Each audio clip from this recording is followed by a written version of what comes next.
strong as ever, if not better.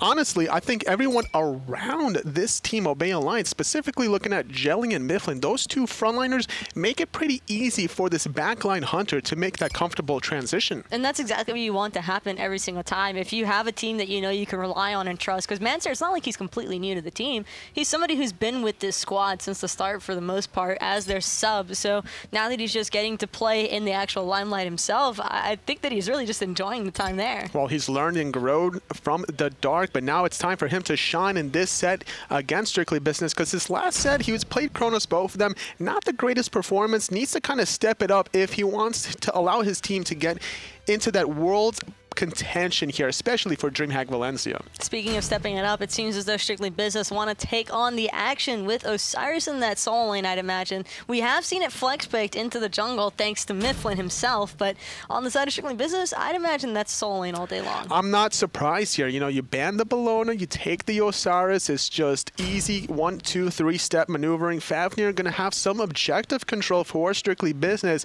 Obey Alliance, though, they have some long-distance artillery gods here. Sun Wukong can poke you from a distance, as well as Sol, but fighting fire with fire, Kurnos has some good objective control as well. Have to appreciate the Fafnir current lane. It's incredibly potent, and you have to be very cognizant of where your positioning is on the map pretty much at all times in that dual lane, especially because of just how much pressure they can have. But I love the Jingwei, Sol, and Sun Wukong. It might not look like the strongest draft in the world, but I would honestly rate Sun Wukong pretty highly right now in the meta. I don't know about you, but I love this Jingwei pick for Manser specifically, that wants to try to play it relatively safe, not take too many risky plays, but if he does get far behind, he could make that important comeback in these team fights. But banning away some mid-mages against Strictly Business, the Toth and the Scylla, some of these long-distance gods as well.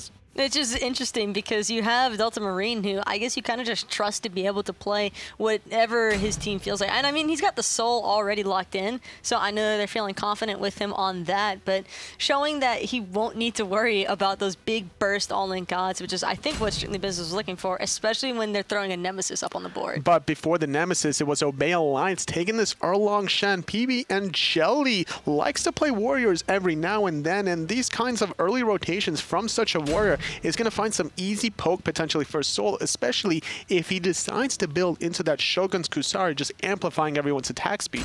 I just love the draft from Obey in comparison to Strictly Business. Strictly Business have very strong early game presence, but I think that it requires a lot of execution from the Nemesis and Chanka, and then you need to rely on your Fafnir as well to be that ultimate backline prospect. So would you say this is execution versus objective control? Because I'm looking at Strictly Business, and for that Fafnir, that's some pretty good objective control in my opinion. It's a lot of objective control, but I think that Obey Alliance probably has the better objective secure with that Soul. Even though it takes a little bit for her ultimate to get off, I would still rate that slightly higher than that of Chang'e. Well, heading into the first game of this two-game set, Obey Alliance versus Strictly Business. How are they going to perform here against such a strong caliber team? They did find a split, like I mentioned, against Astral Authority, which is no easy task. And it's not an easy task in the slightest, but I do believe that we haven't been seeing the same Astral that we saw at the LAN. They've seemed like they've been struggling a little bit, and whether or not that's due to just getting a little too comfortable after securing such a dominating victory, or just not having as much time as before to really work on the team chemistry after the fact, I would say it doesn't matter too much. I just know that Strictly Business are trying to make an impact and take a game off of Obey. So it's actually going to be Mifflin playing this Erlong Shen in that jungle role, while PB and Jelly picking up that Sobek. Dwarves playing that Sun Wukong. Normally he plays a lot of these aggressive in-hand gods, but not going to be the case this time around, going for a more ability-based. A lot of exchanges between the soul lanes here. I actually think that I saw Dwarves discussing this on Twitter, believe it or not, that they would rate Sun Wukong higher than Bellona and Osiris, and I believe that's probably the main reason why Obey let this pick go through. There's several options for the Sun Wukong to play very safely. You're looking at this guy to be able to clear from a distance and safely. A lot of contention along these Fire Giant elementals, and it's Nickwood caught in a bad spot, gets rooted into place. The Sunder comes out as well. That's going to be first blood. Delta Marine getting first credit. The Sunder didn't even connect. They just had so much shred potential onto him that it didn't even matter whether he was sundered or not. And now it's looking like Mancer is also getting the out clear onto Fatal Ghost, which you don't really anticipate seeing Jingwei out clearing at the start. And also the red buff on Fatal Ghost on the Kernos, he's using his clear to try to go for a poke instead of trying to clear the wave. He's going to lose some of that very important gold and experience under that tier 1 tower, allowing Mancer now playing the Jingwei more comfortability and also going for this Ninja Tabby. Talk to me about rushing Ninja Tabby on Jingwei. See, Jingwei is probably one of the only ADCs right now that you can efficiently get away with this on, and the main reason being she still has her passive, which is in effect you won't go nearly as far as you used to, but you're still coming out right in front of that T1 tower line, or like right into your T2 tower, excuse me, and that's already far enough up the lane to where you can choose to just farm those back harpies off cycle. And when you're grabbing those back harpies consistently, that's pocketing an extra like 200-ish gold. Would you like to see her, though, go into the Warrior Tabby instead, since she does get that more attack speed off of her Persistent Gust, or does that extra 50 gold matter early on? I think the extra 50 gold, not only does it like, I wouldn't say it matters, but I just think that Ninja Tabby is better in general on Jingwei. You get the attack speed buff as well from her first ability, so if you knock yourself up and you're just consistently poking out with the Ninja Tabby, you're pretty much good to go. Obey aligns with that 1 kill thus far, looking for some more action along that mid lane, but a nice little shield going to negate that Stellar Burst along with the heal from Chalibur. And this mid mage here for Strictly Business has a lot of on and off games, having sometimes that confidence issues where he might be second guessing himself sometimes, and you could truly see out of it, but whenever he does get some momentum, he just has no fear. I think Chalibur just needs to feel really comfortable around his jungler in order to perform as well as we've seen from him at the times that he has been on point. And speaking of performing well, Dwayne's just a little bit off the mark there with that Tiger Stun. You know, Nickwood playing this Osiris, whenever you do go into that ethereal form by having those 8 stacks, you're just so slippery. You're able to go in and out of the minions as well as gods and making it more tricky to hit. And despite having that earlier death, he is sitting at level 4, and this is a very easy target for Mifflin to make this rotation to take advantage of Osiris that doesn't have Lord of the Afterlife available. But just like Mifflin's looking for Nickwood in that solo lane side, I'm almost certain that as soon as Reminisce hits level 5, he's going to be doing the same exact thing, although it's a little bit harder to secure a kill as Nemesis onto a Sun Wukong who's got that cloud to escape into. A lot of level 6s on the side of Obey Alliance. Jelly and Delta Marine could start forcing some team fights as the speed buff respawns for Strictly Business. Nothing that Reminisce can do except for watching. Chalibur getting plucked back into it. Lurking in the water should secure this one, but Delta Marine gonna avoid a Supernova connecting. And there's just nowhere to escape to, but the same could be said for Delta Marine. He's trying to go into his vulnerability, and he manages to do so. Sunder not on the mark here. Reminisce able to avoid the time being. The Wild Hunt not on the mark here. Jelly's going to retreat into safety for now. Draconic form from inbound, but it's not going to, it's just going to be a wash completely. Obey Alliance to get a kill, and they walk away cleanly. That was a strong rotation by Strictly Business, just unable to really lock anybody down. You had the ult from Reminisce, and you figured that that was going to be enough to help secure the kill onto the Sobek, but Jelly just finding a way to maneuver around everybody. Chalibur didn't even use his Purification Beads to avoid the pluck from PB and Jelly. It's just like one of these things where, I don't know if it's this awareness level or what's going on, but you can't be in a position where you get plugged into your teammates as an early level 5 Chang'e, unless you're like maybe looking for a tactical feeding bait potentially. Do you think that's what he was going for? I think that he kind of just expected his immunity to get him to dance his way to freedom pretty much, and then once that ran out he realized, oh wait, I'm actually in the center of a Sobek lurking in the waters and no one around to save. You know, you're getting cooled off with your feet, and then you're getting rained on from the sky with the heat. Just nowhere for him to go early on. That's going to give 2 early kills for Obey Alliance, heading into that 6-minute mark, having a pretty comfortable 1,000 goal lead as they've been able to strip away some of the speed buffs against Reminisce. And looking at Erlong Shen against a Nemesis, how does those 2 late games stack up? If anything, I feel like most people would probably favor the Nemesis into any Warrior or Guardian matchup, but with the way that Mifflin tends to play, I feel as though he's able to achieve that aggressive but team-oriented style, which I think a lot of junglers could really look at him and try to learn a little bit more from, just because he really understands his limits. And Mifflin is one of these loud and boisterous kinds of players that you really want in your team to be able to make the calls. So whenever he gets this early game momentum and making the calls, the rest of his team can easily capitalize off of it. Not able to find anything around that mid tier 1 tower for Obey Alliance. Instead, having to retreat after Strictly Business strips away some of the vision here. And look at all this vision on the left and the right at the 6.5 minute mark. There really have been so many more wards placed lately by teams in the console league, and it's actually really impressive to see them learning to adapt to having that vision and just wanting to, I guess, progress themselves as a team, because if you have map vision, it helps out significantly in competitive. Speed buff respawning yet again momentarily here. Obey Alliance are prepared for it, finding a pluck onto Schallenberg. The Waximu not being used yet, only onto PB and Jelly, but the Jingle Bang from Durst finds its mark. And this time around, Mifflin, he couldn't find any way to escape, or Schallenberg, excuse me, but right now it's going to be Reminisce locking down Mifflin, who was looking pretty good to go, surrounded by his entire team, but nothing to be done about it. 1 for 1 thus far. Jelly serves up Nickwood in the midst of that team fight, but not wanting to capitalize it as Obey Alliance wanted to secure a blue buff invade for the second time in a row. Reminisce is just the unfortunate victim of a bad time, and despite the rotation from Fatal Ghost on the right, left-hand side, Mancer was just quietly farming away, and for good reason too. Finishing off those Devil Gloves, wanted to finish stacking it up.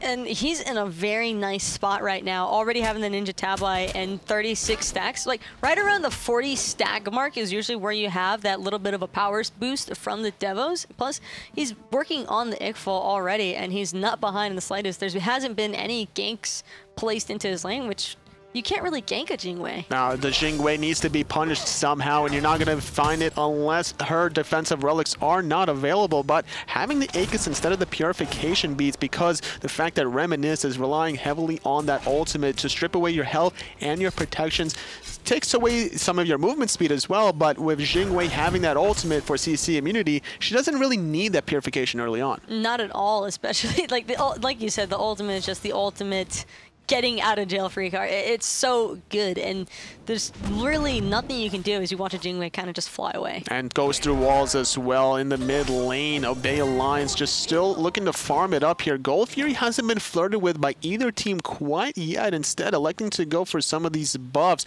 With all this vision control, I don't necessarily blame either one of them on wanting to play it safe and kind of play a game of chicken of like, you start the Gold Fury first. I don't know. I would say that Obey Alliance is a little bit strategical by them, because we saw it in last week's set that they played, where they kind of just put these teams in a chokehold when it comes to the buff cycles, and they just slowly deprive them of their own jungle farm, getting slow leads that eventually build up into the larger ones. And I think that it's a very tactical way to go about the game, because you're not necessarily pressing the objectives super heavily, but when you're depriving the enemy team of gold so much, it just makes it so much easier for Mifflin to snowball on this warrior jungle, which is all he really wants to do. It's kind of like what Energy did to Elevate in the Saturday's European games, where they just comfortably waited around for some of these mistakes from the opposition. That's exactly what Obey Alliance is doing here in the SCL. Strictly Business still needs to find some points here if they want to start climbing the standings, but Obey Alliance,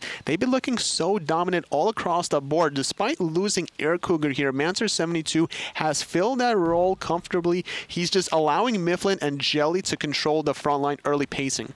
And now that Mancer has the Ickfall online, this could very well be him looking to solo the Gold Fury at any stage if Strictly Business aren't careful. He can get away with it on Jingwei. Would you say level 12 is that sweet spot for Jingwei? Hold that thought, though, having to use that agility just to get away, but doesn't matter because she's Jingwei. She will be back in the mid lane. Still, Obey Alliance looking for these speed buff invades. I would say that it's a sweet spot. And speaking of sweet spots, it looks like Mifflin's trying to find Strictly Businesses. Is he engaging? But the solar burst from Soul is so strong. Everybody's on the run. Shaliber getting plugged in, not using the beats, but it doesn't matter. Obey Alliance retreating. Dwarf showing his face. It's a 4-on-4, but a lot of members from Strictly Business are low. Shaliber doesn't have the high-level heal here. Nickwood goes up and down. Dwarf goes into the cloud. Wild Hunt from Fatal Ghost making the rotation, but here comes Mancer as well. Jelly's the first victim.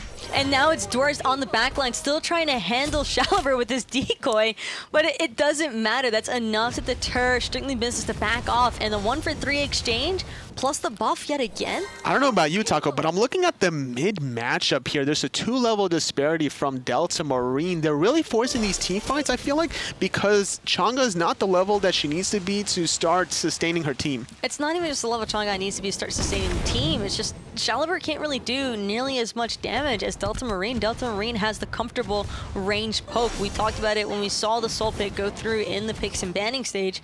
It's just so much easier for you to launch your Solar Burst, and it just deals too much damage. Mancer now sitting pretty at level 13. Going to start up these Oracles here. Not going to start the Gold Fury quite yet, as red and purple buff is on the left side, while the right side, Dwarst and Mifflin invading the blue buff, taking that away from Nickwood. We haven't really talked about this solo lane matchup quite yet here. Sun Wukong against Osiris. We see the Mystical Mail here for the Sun Wukong instead of the normal Gladiator shell, but now getting dove 1v2. Nickwood going to get taunted back into place. Dwarst tanking the tower for as long as he can. The Jingle Band from a distance finding it. And that's incredibly unfortunate for Nickwood to die right there, because he wasn't even sundered. Both of their sunders were on cooldown. They just had the damage available. And despite having 8 stacks of his passive, despite finding the tether onto Mifflin, it still wasn't enough to survive. The height of Nemean line gives you a lot of physical protection, but it doesn't give you that health that you really want. And I think that the health is really the impact that is starting to make all the difference here, because you have health on the side of Dwarves. That's why he was able to tank as many tower shots as he did. Bay Alliance commanding the game thus far. 5,000 in the lead, 12.5 minutes in. Jelly going into that tier 1 tower, looking for a potential plug. It doesn't even matter if it's Shaliber or inbound here. They're looking for this 500 gold. All that Delta Marine wants to do is just take this tower, because as soon as this T1 tower falls, it's going to make it all the more difficult. And speaking of falling, Fatal Ghost, actually, yeah, 100% clean solo kill. Mancer isn't even low in health. Not at all. 2-level lead here, going for the Fatalis, having the red buff to follow up. Jelly not on the mark with that pluck here. And yet again, Mancer showing what he's really capable of here, despite thinking outside the box with his Ninja Tabby, actually executing in his own lane. Can you imagine what's going to happen once Jingwei gets this Fatalis online? It's going to be necessarily over, I think, because now Tier 1 Tower's gone to the left side. It seems that Mancer's sticking around. This Tier 2 is taking quite a bit of damage, already about 50% of its health, but with 2 members here from Strictly Business, the attention here will be this early Gold Fury. Obey Alliance are melting this pretty quickly. And Mancer didn't even use his ultimate against Fatal Ghost. He clean soloed him. Just nothing for the Carninos to do here. Level 13, he didn't have his Executioner finished quite yet. I'm not sure if his relics were on cooldown or what the case was, but Reminisce was actually relatively close around the corner. Gold Fury was reset here. Good job by Strictly Business, but yet again, Reminisce just cannot find any speed buffs as Dwarst strips that one away from him. I think it's just so difficult for Reminisce to really get anything going, because that's kind of the downfall of a Chang'e. Hold that thought. You've got actually Jelly looking to make something happen in the mid lane. Inbound is just going to hop away though. It's Fafnir. It's one of the benefits of that Guardian, but not beneficial for Strictly Business is Obey Alliance being able to secure that Gold Fury for free, and now it's Mifflin who just wants to brawl it out with Reminisce. Shaliber finding his death against Dwarst, diving the backline into the sky, goes up, gonna come back down, trying to find the dragon on inbound, no mana for him. Osiris on Nickwood trying to save his teammate's life over the wall with the flail, but the Jingle Bang from a distance, finding the 3rd victim. And it looks like Mancer wanted to completely break away from his team there. Fatal Ghost and Nick were just not sure which direction to turn in. Just nothing that, honestly, Strictly Business could do when they're this far behind. Looking at the second relic selections here, you have level 10 Reminisce, 11 on Shaliber, 10 on Inbound, and there's 10 relics, I'm sorry, 9 here, as Jelly hasn't back to base quite yet, and this is giving them the kind of advantage that they need to start grouping up, take advantage of the second relic slots, take advantage of Shaliber that doesn't have that strong of a heal quite yet. And it's incredibly rough when 3 members of your team haven't hit that level 12 threshold yet. So missing that second active, especially onto 2 carries, that makes any fight difficult to survive in, especially with how tanky Doris has made himself. You see that build, Mystical Mark and Breastplate of Valor. He just wants to walk at them the entire time. A lot of physical defense, and for good reason too, because Chang'e doesn't have that much damage in her kit. She's more of this kind of sustained utility kind of goddess that wants to find that multi-stun on that Waxing Moon, consistent healing for her teammates. So it makes a lot of sense as to why Doris is going for this. But tell me this, Taco, why, or how rather, can Strictly Business get back into the game with a 10,000 gold deficit? At this stage, it might be more relying on Obey Alliance to mess up than anything else. Mifflin's already in pursuit of Nickwood. 3 members, 4 members surrounding him. There is just nowhere for him to go. Too many ultimates expended there. The lurking in the water and the taunt as well. One dead on the right, another on the left, as Mancer's barely able to escape that one. So still keeping 2 members from Strictly Business busy, as the rest of the action is going to be around Reminisce. And they can't even chase him down, and Mifflin just standing there taunting away at Reminisce, recognizes that his ADC is in danger, but Mancer's Jingwei, and that's the fun part about Jingwei. Oh, it's going to be Fatal Ghost in a lot of trouble. Doris takes out Shalibur. He was trying to get back into contesting that Portal Demon, but it was actually Delta Marine that was able to secure that with Jelly taking it, and without any hesitation, instantly Obey Alliance going to get this Fire Giant, it seems, for free. And just look at how disoriented Strictly Business are right now. They actually have no idea where to go. Because the second that they look towards the dual lane, there's action happening on the right. Nickwood's dying to the entirety of Obey Alliance. They're securing a Portal Demon while Mifflin's messing around with 2-3 people in mid lane.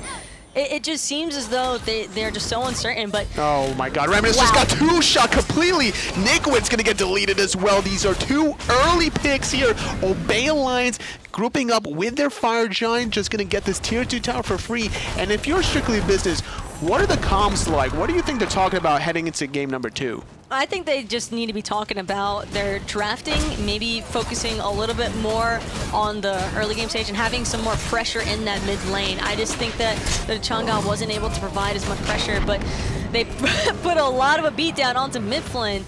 Still going to lose their Phoenix, however. Yeah, but Doris might fall too. Mifflin just taking the Phoenix for too long. Doris separated from the rest of his teammates. But honestly, if there's 2 members you would want to lose on Obey Alliance, it's anyone but Delta Marine and Mancer, the 2 hyper carries of the team at this point. So great objective control thus far from Obey Alliance. They're able to get the Fire Giant for free. They get themselves their first Phoenix of the game. And this is putting Strictly Business in a really rough predicament. Losing a Phoenix right around the 18-minute mark, that is something to try and come back from. I don't really see too much hope for Strictly Business, at least not in this first game. But for game number 2, like I was saying, they really just need to focus on having a little bit more impact in their early stage presence. If you're going to draft the Nemesis, you need a mid laner that can clear. So either not Nemesis or not Chang'e, rather, right? You have to separate these guys from your composition, you feel like? Pressure has to be available somewhere, and I just don't feel like it's really being provided by Nemesis and Chang'e. You have it in the solo lane, you've got Osiris, but again, when you're facing off against 2 bruisers such as Sun Wukong and Erlang Shen, Nemesis just really doesn't bring the bang for your buck. That's true. Even though Osiris getting caught out when he was level 1 there to Mifflin's root around those Fire Giant Elementals, one of those 2 Sunders was all that it really was needed to secure that early first blood. And Mancer just going to run away casually against 3 members here, still having Fire Giant for around a minute and a half on 3 members from Obey Alliance. They found the right side Phoenix. They're taking their talents here to the dual lane. That tier 2 tower is on its last legs. And what's also interesting is that Mancer hasn't even opted into building an Executioner or a Chins. He just went straight for the crit from the Fatalis, relying on that 10 penetration from the Fatalis. Do you think he went for the Rage because of how successful Obey Alliance is in teamfights, or do you think this is the correct path either way? I mean, either way, you can never go wrong with Rage on Jingwei just because of her built-in crit ability. Yeah, the second ability giving you that AoE inhibs that you really need as well. Once you get some points into that, giving you about 15% additional here. Nickwood trying to zone out, but he's going to get taunted back into place. Nice little turtle knockup from Mifflin, taking out some of the health here, while Delta Marine with 100% heat melting that second Phoenix on the left. and just absolutely nowhere to go. And it's looking like Manster wants to go in, however, already chasing down inbound inside of their base, getting ulted by Reminisce and popping the Aegis, but it's a Jing Wei after all.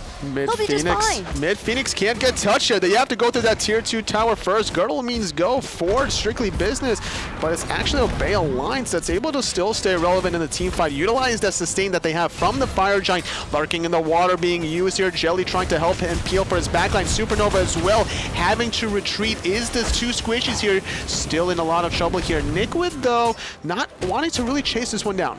And I can't blame him. I mean, Girdle means go, and it looked like Obey Alliance tried to pop their own as far as engaging is concerned, but now it's Jelly and Mifflin who's got the entirety of Strictly Business trailing behind them. Meanwhile, Mancer is getting a free Gold Fury. Still Fire Giant available in about 55 seconds once that respawns. As long as Obey Alliance are healthy and prepared, they can easily start warding around. They have a almost 19,000 gold lead. There's really no way I feel like that Strictly Business can defend both the left and the right. On top of that, prevent Obey Alliance from getting that Fire Giant. Yeah, that's like I said. Strictly Business is kind of just going through the motions right now. They need to be focusing on gate number 2 and improving their drafting for that second round go, because I think that this one is pretty much signed and finished up. Would you rather have seen them try to go for more Gold Furies with that Fafnir? They couldn't really afford to. That was the primary issue, and I love what Obey Alliance was doing, and it goes back to just the pressure they were exerting on the right-hand side of the map into the solo lane jungle, because they weren't permitting Strictly Business to receive any of their buffs. So even if they looked for the Gold Fury with the Fafnir and the Coerce, they just would have lost even more than what they did, and I imagine that Obey would have just kept pressuring down the solo lane side, because early on Gold Fury isn't worth that much, but experience is worth a ton. That's true. Experience, definitely the key component, the hidden resource here of SMITE that you don't really truly appreciate here compared to the items that you purchase from the shop. 22.5 minutes into the game, Obey Alliance secured their second Fire Giant of the game. They're heading towards the right-hand side as that Phoenix has respawned. Sitting at half health, it's very easy now for Obey to take that one away from them. But the highest level for the side of Strictly Business is Kern, level 17, and the lowest for Obey Alliance is actually Jelly on the Sobek support at 16. I'm not sure how much longer Strictly Business can hold out against this roster. It's never a good thing when your enemy support is higher level than 4 of your own members. Obey Alliance going for their last and final siege here. They're trying to find the plug. Jelly slightly off the mark. Second Phoenix going down. The rotation here from Mancer trying to find something here in the mid Phoenix. Shaliver just lost a huge chunk of his health, and speaking of chunks of health, Reminisce barely able to avoid both of the Sunders from Obey Alliance. That's going to be probably the last and final push here. Girdle means go here from Strictly Business. They need to hold this one a little bit longer. Reminisce pops the shield, but Dwarves goes into the sky and the clouds. Shaliber does a nice dance to avoid the pluck here. Titan sitting at about 70% health here or so. Girdle means go on the side of Obey Alliance. Mancer finding one onto Nick with nice little turtle knockup. You see that First shred? game, Obey. Did you see that shred? They didn't even